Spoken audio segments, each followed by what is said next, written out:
Welcome to the Roto Joe's Fantasy Football Podcast. Tonight, some priority ads, some dynasty this or that, Thursday night football betting preview. We have a real classic Thursday night football matchup this week. Atlanta and Carolina. Bring them out in the color rush. Yeah, that's the only way you can salvage that. They should do it. Color rush. Good. Both teams have a good color rush. Saying. All right. Week 10 priority ads. Let's jump right in it. You have the Jets defense and Cole Kmet. Why are you adding both of those pieces? So here's the deal. Fantasy defense, if your league plays with a defense, it's a fucking shit show, right? Every year. I generally go on the – here's what I do. Is I will make like a second and third roster spot if I have to for some of these defenses.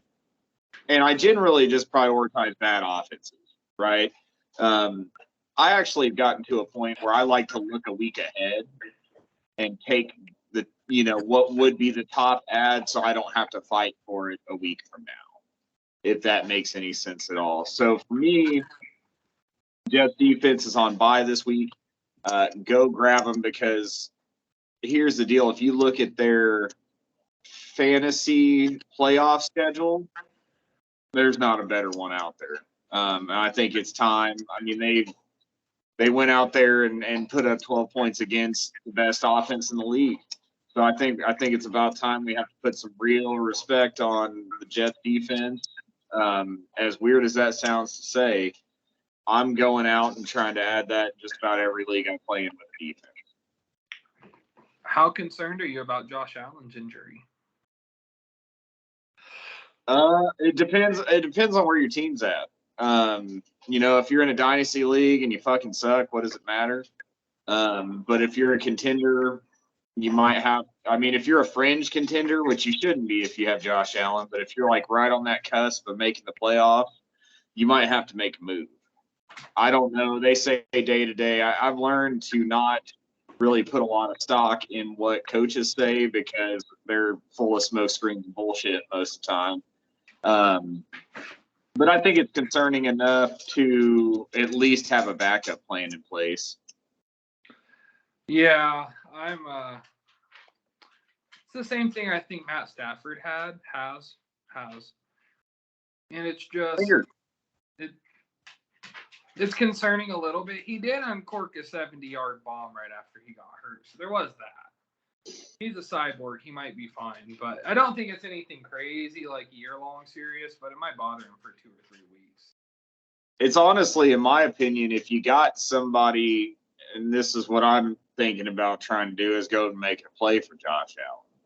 Because if you got somebody who's more worried about it than you are, good time to go get you some. Yeah, especially in redraft leagues. Dynasty, I hope most Josh Allen dynasty holders know not to move him until a little bit down the road. I like Cole Kmet too. Cole Kmet's a fun ad. He burned me at the beginning of the year, but he's really turned it around the last 2 weeks at least. Right. So they something clicked on offense with the Chicago Bears a few weeks ago. I don't know what happened. I don't know what kind of voodoo bullshit's going on down there. But yeah, they've come out lighting it up. I think I saw a stat where Justin Fields is over the span of a few weeks, Justin Fields is top 3 quarterback. Dude went out and slung 40 points on him last week. Cole Kmet has finally gotten a role in this offense. And honestly, tight end, it's such a fucking wasteland that you could do a lot worse than, throwing a dart at Cole Kmet. Especially if you're in one of those positions like I always tend to be, where I don't really have a great tight end and I chase it around all year and start a lot of guys who end up getting me 0 points. And, I feel like you could do a hell of a lot worse in a lot of cases than to play that lottery ticket, if you know what I mean. Yeah, I like Kmet, especially at a weak tight end. Everyone's hurt. Seems like everyone sucks. Everyone's hurt or sucks. So yeah, I do like Cole Kmet. He's a worthwhile add. That offense is clicked. Justin Fields looks like a real NFL quarterback. I knew he would. I thought I might have been a year premature, but I've got receipts. Don't at me. Who's the best 21 quarterback? Oh, I think it's real life. Fantasy, it's obviously Fields right now, and it's not really close.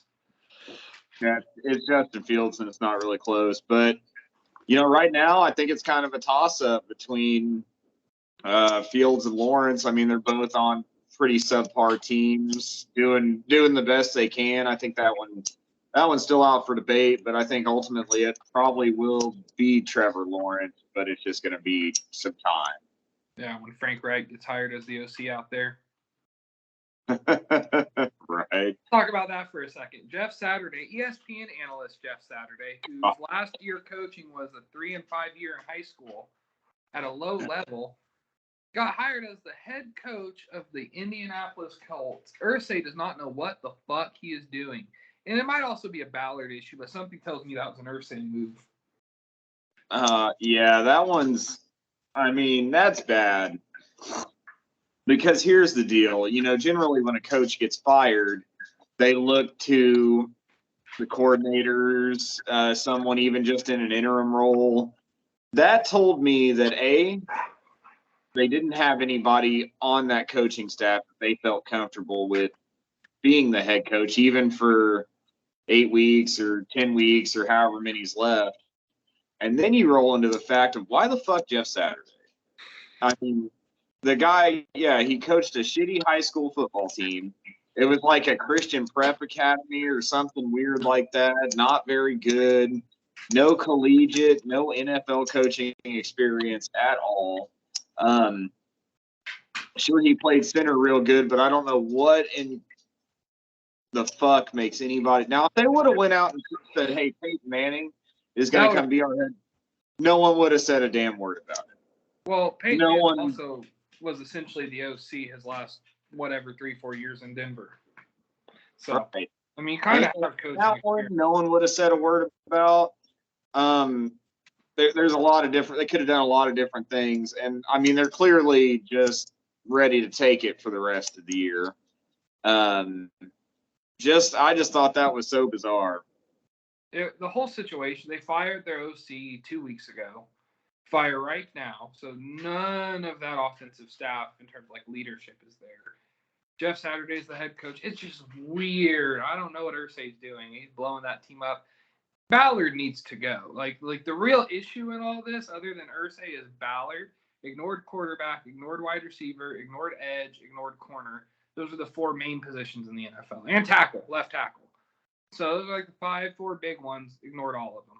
My priority as, going back to that first topic, I have Kyren Williams, running back for the Rams, purely because right now they have an undrafted free agent, Ronnie Rivers, playing a little bit. Henderson's playing a little bit. Akers is playing a little bit. None of them look good. It's an open backfield. Kyren Williams could take it over. How valuable is that going to be? I don't know. I don't think it's going to be something crazy. But he could be a low-end running back 2, maybe a trade piece in Dynasty. He's been hurt all year, so he's on a lot of waiver wires. You could stash him on the IR until he comes back. I like Kyren Williams as an ad. Yeah, I think that one's a decent ad. I mean, it depends. I think it depends on where you're at. If you're just loaded with injuries and, that option's out there, that's something to maybe pick up and hold on to. I still am a big believer that the Rams' offensive line is a dumpster fire, and I don't really think anybody could be successful there right now. But, they've got some turning around to do, I think. I think that after watching the Tampa Bay Rams game, I think Tampa Bay has a lot better chance to turn it around. All right, Rashad White's my other ad for Week 10, and he's probably, I didn't look, I should have, probably like 50% ownership in most leagues. Fournette's been bad. Rashad White's playing time has climbed. He's explosive. He brings an element to the game that Fournette just doesn't. And Fournette's fantasy output's been all right because he's scoring touchdowns and catching passes. but he hasn't been good if you watch him. And part of that's the line. The line is decimated right now. There's issues all over the place, holes all over the place. I like Rachaad White. I think he has the chance to be. He could be another breakout rookie running back last 3 or 4 weeks of the fantasy season if given the opportunity. And we don't know if Lenny's going to be healthy too. That's the other piece of this. Is Leonard Fournette does get hurt. Yeah, I mean Leonard Fournette, you're exactly right. I don't have the snap numbers in front of me, but it has gone from almost non-existent to damn near a timeshare over the course of the last 3 or 4 weeks. I'm glad I got out of my Leonard Fournette share when I had, because at the time he was a running back 5. I hate to see what he is now because I stopped paying attention. I just wanted out of that offense altogether, just because of the way it was heading. Rachaad White, yeah, he's definitely someone you can add, and I think it's just going to get better from here. And you remember, there's a lot of rookie running backs that don't really get going until that last, quarter to a third of the season, because it's a big transition. They're going in there, they're learning the pace of the game, they're learning, an NFL playbook still. These guys, I mean, Jonathan Taylor was a prime example. He didn't do dog shit until like that last 4 or 5 weeks of his rookie season, and he just blew the fuck up from there. So a lot of things go into it, I think, but I would be okay stashing Rachaad White and seeing what happens, because, he kind of, to me, kind of screams that James White role, that James White might have ran the ball 20 times in a season, but there was a lot of seasons he was, low-end running back 1 type of production. Yeah, he definitely he fits the Rachaad or the James White role really well. That was kind of my thought when they drafted him. Real quick, I just wanted to check. Leonard Fournette right now is RB15 in total points scored. That's in standard. I traded him like 3 or 4 weeks ago for a second-round pick in Dynasty, and he was 5 at the time. I was going to give you a first for him. You didn't have a first. I did. I already took it at that point. Oh, well, I was saying if I didn't get Jonathan Taylor, I would have, type of deal. All right, Dynasty this or that. So give 2 names. Let me know what side you're on. Jeff Wilson or Raheem Mostert? Oh, Wilson, without a doubt. I just think he fits that offense a little bit better. I think Raheem Mostert's a big boom play guy. I think he gets a lot of those, and I think that's really like his calling card. I think Jeff Wilson kind of more or less fits that role, that every down back that can really go in there and do some things, barring that he stays healthy, though, because we know how he is with injuries.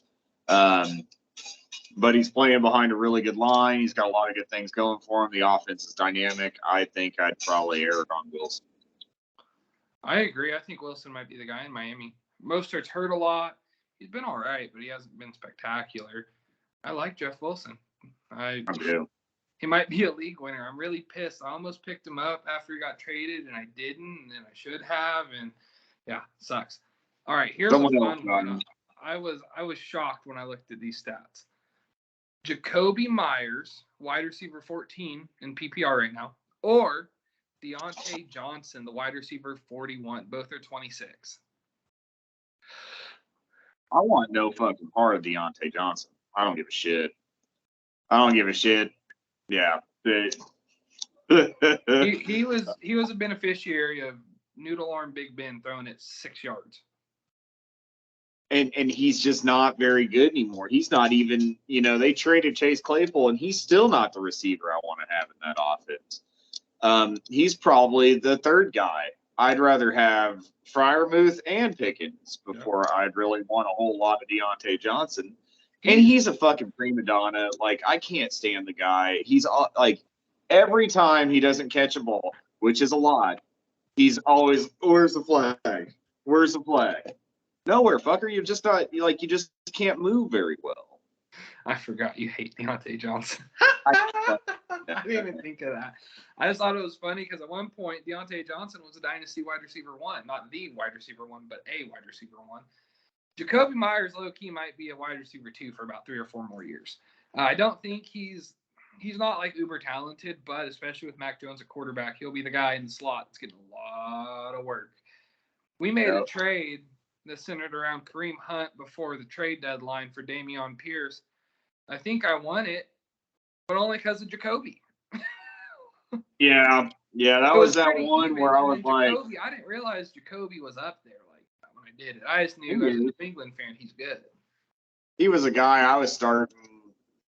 I got burned a couple weeks not starting him, and then I just started starting him. I mean, that's just really what it was. I think ultimately, at the end of the day, I'm just not a huge Mac Jones fan. I'm not a fan of what the offense is doing. Him and Ramondre are probably the real only valuable pieces in that entire offense at the moment. So don't hate Jacoby Myers at all. I mean, he's limited due to Mac. Mac sucks. Joe Mixon or Josh Jacobs, both. Joe Mixon's 26 and Jacobs is 24. For one, I did not realize Jacobs was under 25. Yeah, he only got drafted a few years ago. I'm going to say Josh Jacobs, but I also got to say this. I don't really know what's going to happen with him in the offseason. I don't know what's going to happen with the Oakland Raiders not the Oakland Raiders, Las Vegas Raiders in the offseason. I mean, I could see a scenario where they tag him, draft a quarterback, let Carr go. There is an out in Carr's contract after this year. That is a scenario I could see happening. I could see them potentially I don't think they'll let him walk, but a tag and trade might be in play. They did decline his 5th year, so he is an unrestricted free agent after this year. I think there's not a lot of scenarios where I wouldn't take Josh Jacobs over Joe Mixon. Here's the deal. Everybody with Joe Mixon, I'm glad you got that win last week. If you still lost with a guy that scored 55 points, you really need to reevaluate some things. But the ultimate sell high moment is now. You are not a top 10 fantasy performance of all time. If you think it's going to happen again this season, I'm here to tell you it probably won't. Yeah, you got to sell high. I think I saw something where that performance took him from running back 12 all the way up to running back 2 on the year. There's some context to some of these stats. Like, sure, he's the running back 2, but he scored 55 fucking points or 50 whatever points in one game. Yeah. You gotta kind of play those. Yes, he is the running back 2, I guess, at this point, but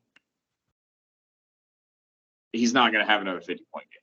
No, I take Josh Jacobs too, just because the age thing. Mixon feels like there's 2 types of running backs, and both of these guys are the same type. But there's the guys like Derrick Henry, the freaks who can play for 10 or 15 years, like a normal career. And there's guys like Mixon and Jacobs who are thumpers who are going to play 6 to 8, and that's it.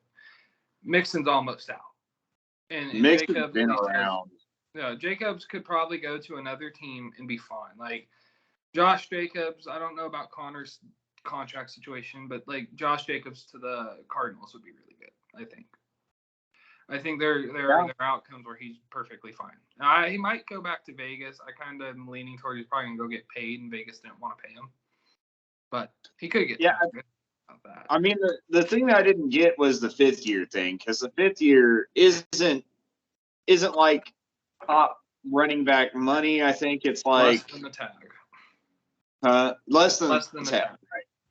So they fucked themselves on that one, but there was a lot of bad press on the situation. Like McDaniels comes in, they all of a sudden decline the 5th year. He's playing in the Hall of Fame game, which was really weird. Which is like before the preseason game, and everybody's like, "Oh yeah, all the starters play that, right?" So yeah, I just didn't know what to really think. Clearly, he's gone out and he's done well. I think you could put him on just about any team, and he could be a good asset for you. Some better than others, obviously, but yeah. Yeah, I like Jacobs. Here's a fun one. guys that get compared to each other quite a bit. I have DeAndre Swift and Travis Etienne. I'm a big Etienne guy. I'm gonna have to take Etienne over Swift just based off of L3. I think Swift has the better offensive line, but at the moment, man, Jamal Williams is vulturing a lot of work, a concerning amount of work. Etienne really has nobody there that's doing anything ever since James Robinson went away. He's like a 20-point-a-game type guy. He's got the best of both worlds. I always call him the Black McCaffrey because they got a lot of similarities. He may not be as dynamic as Christian McCaffrey, but there's a lot of similarities there. He's a guy, like I said, I'm in a rebuild team in a dynasty league, and he's one of those people that it would take a lot, even though I'm not really doing anything right now. Yeah, he's 10th in targets, and he did not get a full workload until these last 3-4 weeks. I take Etienne too. Swift, I had Swift in that dynasty league, and I was rebuilding, and I traded him for Henry and Keenan Allen and a few more pieces because the writing was kind of on the wall that Swift has injury. He has soft tissue injury issues. He's not able to handle a workload, and they used Jamal Williams a lot last year, and you can see that trend going on. So I really like Swift as a player, like the idea of DeAndre Swift, but I mean. And, early in the season, I was working on a banger deal to get DeAndre Swift, and now I'm kind of glad it didn't work out. Yeah, I was really high on DeAndre Swift going into the season. But everyone else was too, and I didn't get a lot of them because I wasn't going to overdraft, and that actually worked out. All right, last one, another fun one. Marcus Mariota or Geno Smith?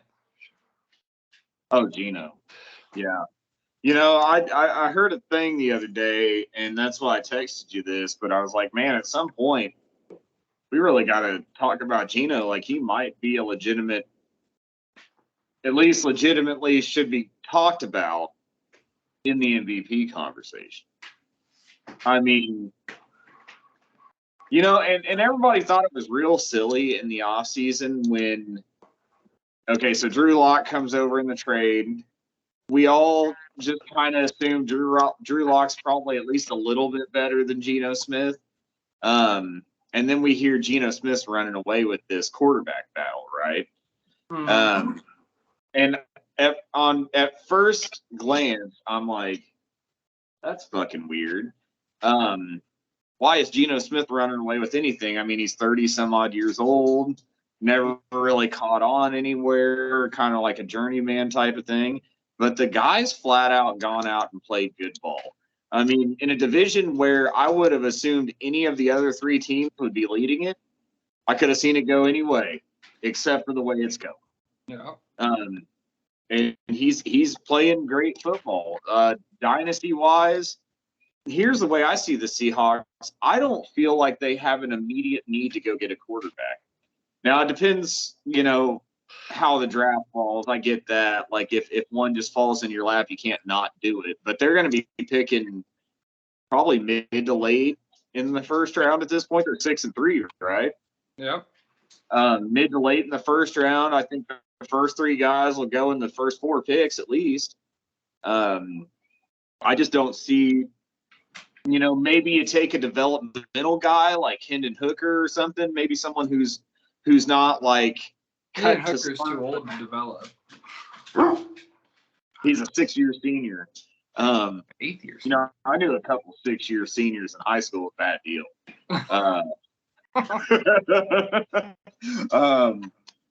But yeah, I mean they're in a position I feel like where there's not an immediate need to go get one. I think the Falcons are in a similar situation. Mariota's playing better than we thought.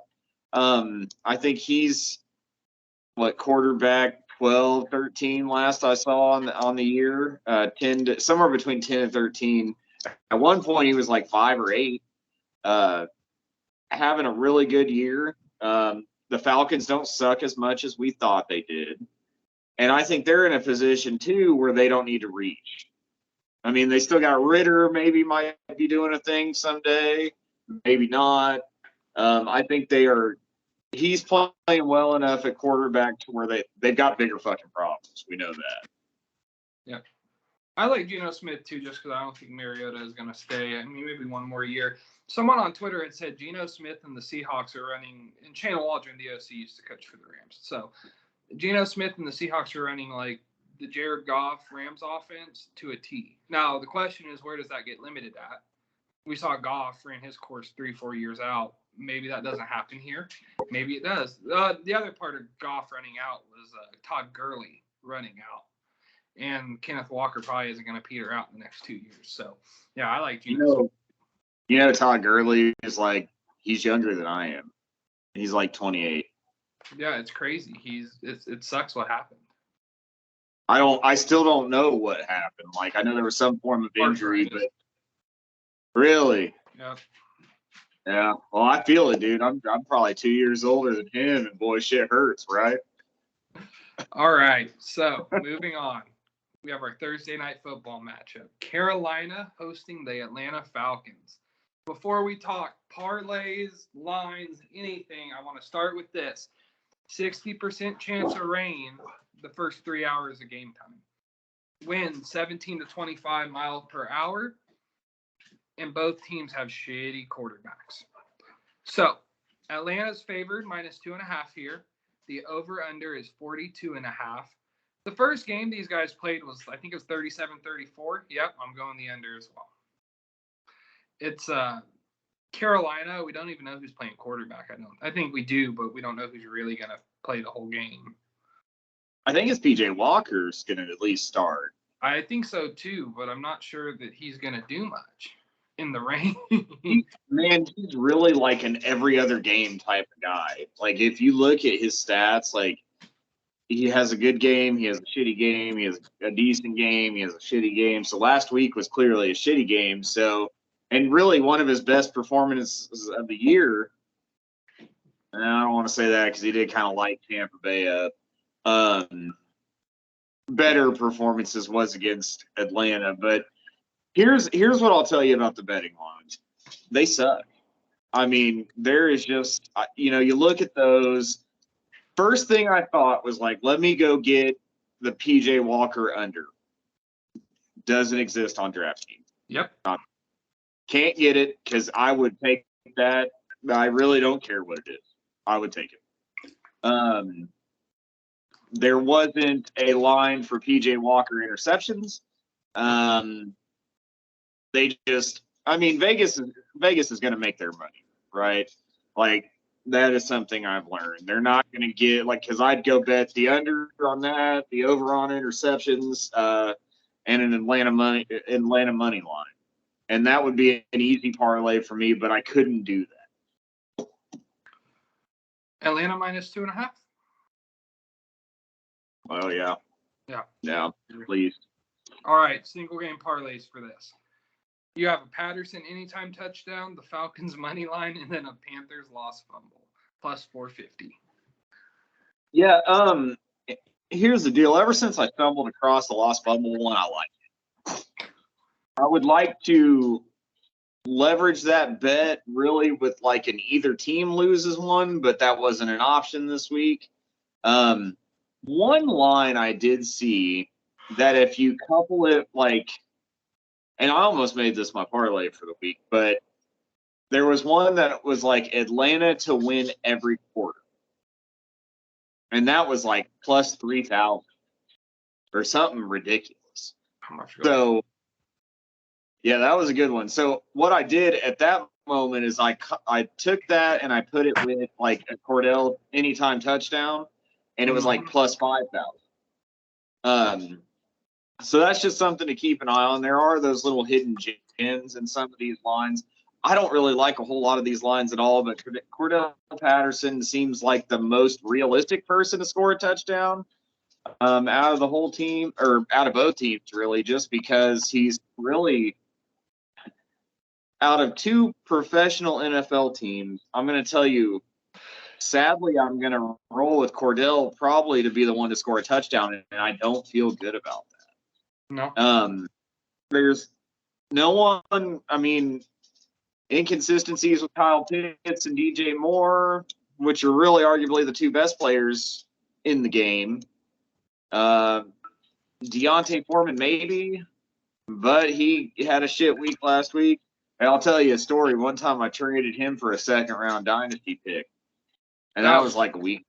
Fucking ridiculous. That was so stupid. Holy fuck. I couldn't believe it.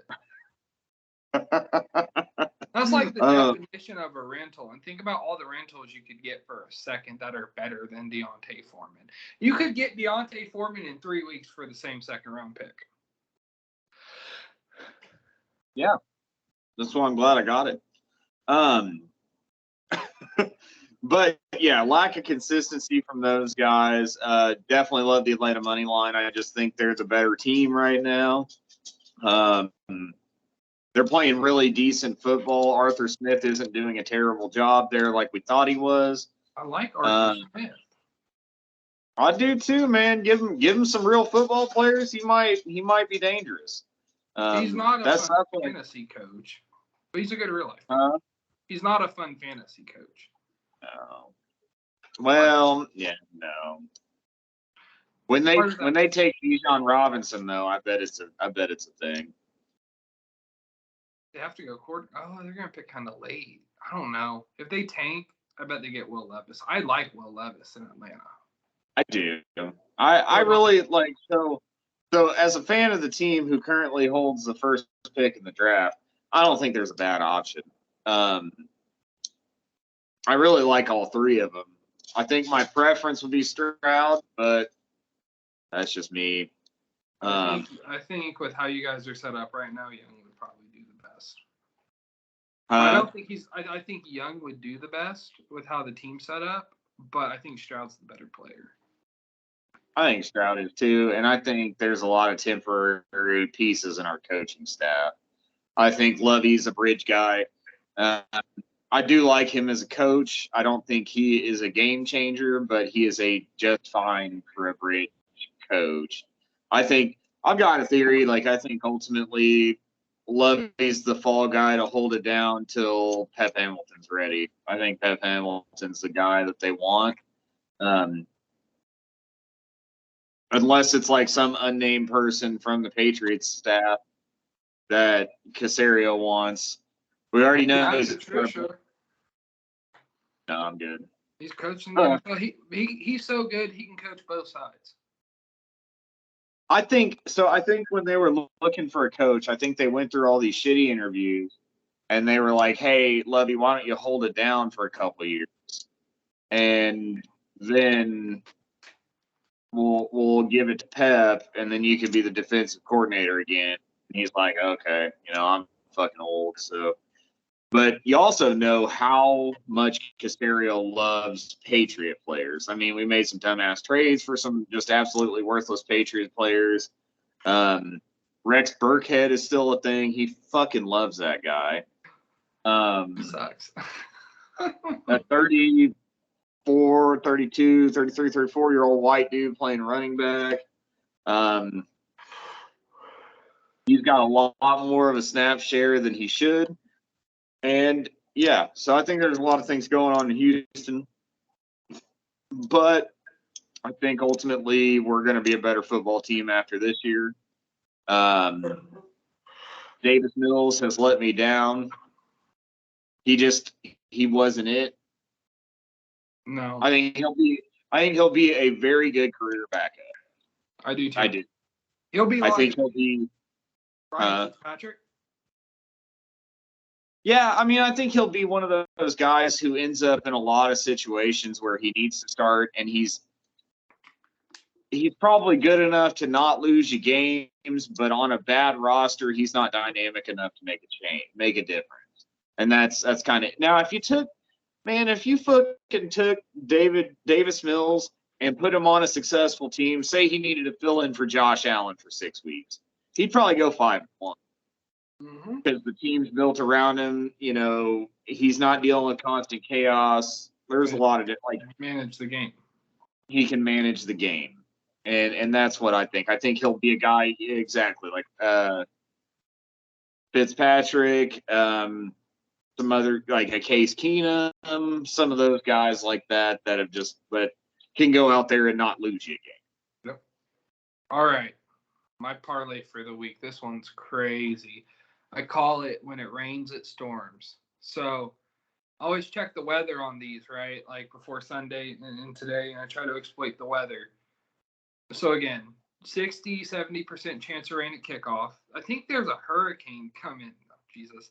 I think there's a hurricane coming through tonight on the West Coast. Oh, that's on right. The East Coast, or a tropical Yeah. storm. So 60 to 70% chance of rain. Winds 17 to 25 mile per hour all night. So with that context, this guy's a plus 2,500. I got it boosted plus 3,500. And for that type of odds, I really don't think it's that bad. Mariota under 174.5 passing yards. He's went under that in 5 of his last 6. 30 plus Mariota rushing yards. He's went over that in 4 of his last 5 games. Over 69.5 Deontay Foreman rush yards. Tore Atlanta up for 128 yards last game. The quarterback situation's already bad when it's dry, so rough times. DJ Moore under 74.5 receiving yards. He's only topped this one time, and that was against Atlanta in a dome. And then under 54.5 Pitts receiving yards. Topped that twice this season. And then a Cordero Patterson anytime touchdown. So 6 legs plus 3,500. I mean, that's some great odds, and it's not really like too unrealistic. You know, I think back to that game like it was either a year or 2 ago when it was like Buffalo, New England. I think it was a Monday night game. Dude, I would have made hella money on that. I'm so pissed. Yeah. And it was one of those weeks where like I was just really busy that Monday. I didn't really even think about it. I remember you texted me something like, just go bet the under on everything. And I didn't know why I didn't do it because I was just too busy to even, you know what I mean, stop and do anything. But then I get home and watch the game, and I'm like, dude, it's a fucking blizzard out there. They couldn't complete a pass. They couldn't kick a field goal. They tried to run, but I mean, it was like so snowy that the running backs are like slipping on the field. Yeah, dude, we beat the Bills last year. I think so too, and it was like a fucking 6-3 type of thing. Like it wasn't shit. But you know, anytime weather's in play, I think you're okay to bet the under. And then I'd honestly probably bet the under just because both teams aren't incredibly talented on offense or really defense. So I'm in on all that. Cordell, we talked about Cordell. He had a career revival in Atlanta. Apparently, he's a running back now. I remember him being like a pretty damn nasty kick returner at one point. It makes sense. Him being a good running back, it makes sense. It does because he's a big motherfucker. I mean, big motherfucker that can run halfway decently.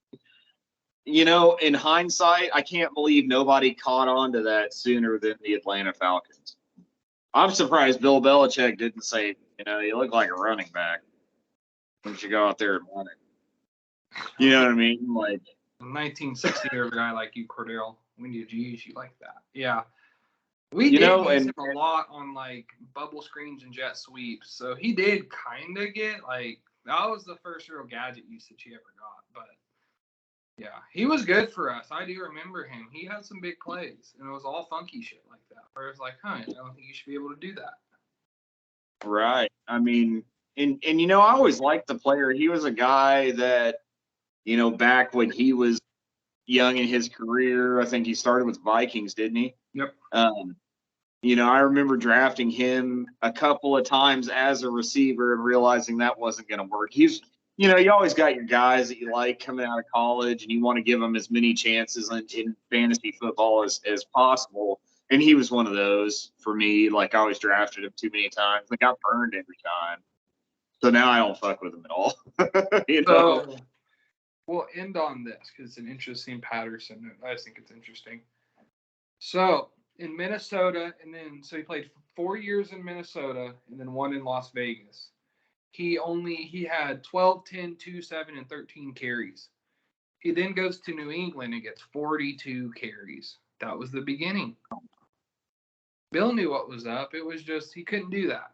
We had Tom. Tom didn't need him at running back. Anything else you want to hit on? No, I mean, hopefully, your bets go better than mine do. Real quick, let's end. Actually, I want to talk about this. Trevor Lawrence against Kansas City, Kirk Cousins against Buffalo, or Marcus Mariota versus Carolina. Who would you start?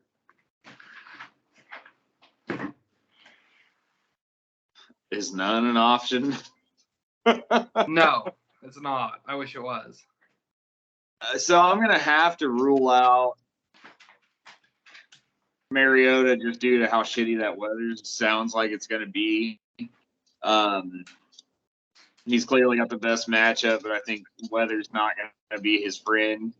And in that situation, I think I like Trevor Lawrence just a little bit better going up against Kansas City. So that I'm in that situation. Those are my 3 quarterbacks. Here, I'm going with Marcus Mariota, and here's why. The guy's put in. So look at the last 6 weeks, or last 5 weeks. Quarterback 10 against Tampa Bay with 140 passing yards. Quarterback 5 against San Francisco with 120. Quarterback 6 against Carolina. He had 250 that game. And then a couple of subpar performances against Cincinnati and the Chargers with bad game script. If he has a good game script, he might, he'll run 50, 60 yards, get some completions, maybe throw a short touchdown, maybe run one in. But I don't feel good about it. How many of those games were pre-Cordell Patterson return, though? All of them but last week. And he was what last week? Quarterback 24, but it was against the Chargers. The Chargers are going to be a hell of a lot better on defense this year than they really were. They almost let Houston beat them. So if that tells you. Well, wish me luck. Yeah, I think, I think that the Mariota fantasy impact really had a lot to do with Cordell being out. They have Algier, but he's not bad, but he's just not dynamic. I think that's kind of how that is. He's not going to confuse the defense. I'd probably have to err on Trevor Lawrence. I think Lawrence is like right at that fucking cusp. That's kind of what I think he's a couple of good confidence games away from being very good. I think last week was the start of that against Las Vegas, where he came back being down. I think they were down 20 or 17, down 3 scores. But yeah, I like Trevor. I think he'll be fine the rest of the season. I didn't drop him to pick up Mariota, so that's how much I like him. Is I dropped someone. I think I dropped Jalen Warren to pick him up, Mariota up. Yeah, I like Trevor the rest of the season. All right, guys. I like Trevor a lot. I mean, especially in Dynasty. I should have bought low on Justin Fields. I thought about it, but I didn't. Yeah, I was kind of worried about him, man. I was not sure. And now that he has Claypool, he's running more. The play calling's more competent. I felt better about that. Fucking 50, 40 some odd points. I mean, most rushing yards in a game ever by anybody was last week by him. I love that mic'd up on the sideline too, where Mike McDaniels was just telling him to stop. He's like, "Stop it, stop it." Mike McDaniels is funny. All right, well, you guys have a good Thursday. I hope it rains. I really do, because if it doesn't, I'm fucked. But hey, that's life. All right, guys, we'll see you Sunday morning. Have a good week.